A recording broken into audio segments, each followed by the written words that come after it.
پیش اومده با خودت بشینی فکر کنی که یعنی میشه تو تنهایی هم کاری کرد که ازش لذت برد؟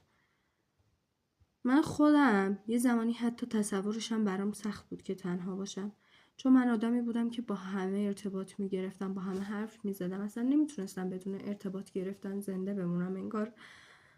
یا وقتایی هم که ارتباط نمیگرفتم گوشی رو برمیداشتم بی هدف اسکرول میکردم تو اینستا، تو یوتیوب، این ور اون ور فیلمای چرت و پرت و عشق و ابدی و اینجور چیزا میدیدم.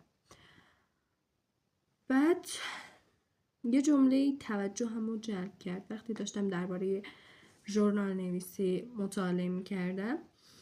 این بود که تنها بودن با تنها موندن فرق داره و واقعا هم فرق داره. شاید بپرسین فرقش تو چیه؟ خب بذارین بهتون بگم.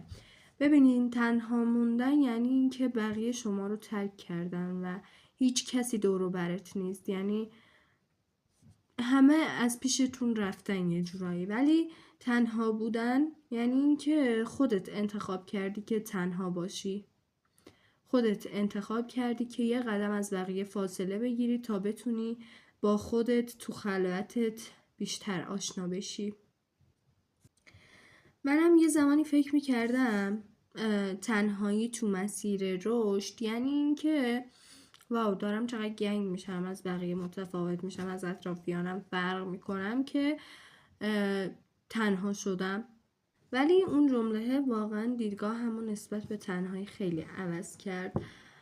تنهایی واقعا این نیست که تو از بقیه متفاوت شدی که تنها شدی، نه. تنهایی اینه که تو داری با خودت آشتی میکنی، تو داری با اون آدمی که درونته و همه مدت داشتی ازش فرار میکردی، داری با اون آشتی میکنی.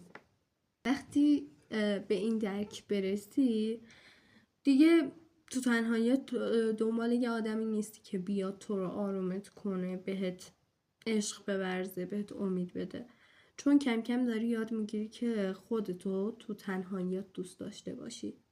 اون موقع دیگه کم کم داری به آرامش درونی میرسی و اون کسی که همیشه تو وجودته همونیه که تمام مدت باهاش جنگ داشتی، ولی فکر کنم تا الان فهمیده باشی که اون میتونه صمیمی ترین دوستت و حتی وفادارترینش باشه برات.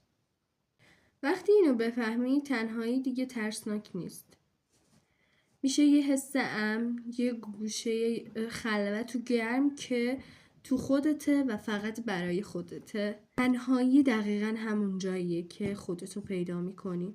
ازش فرار نکن. سعی نکن دوباره دورتو شلوغ کنی یا تا تنها شدی بره سراغ گوشی.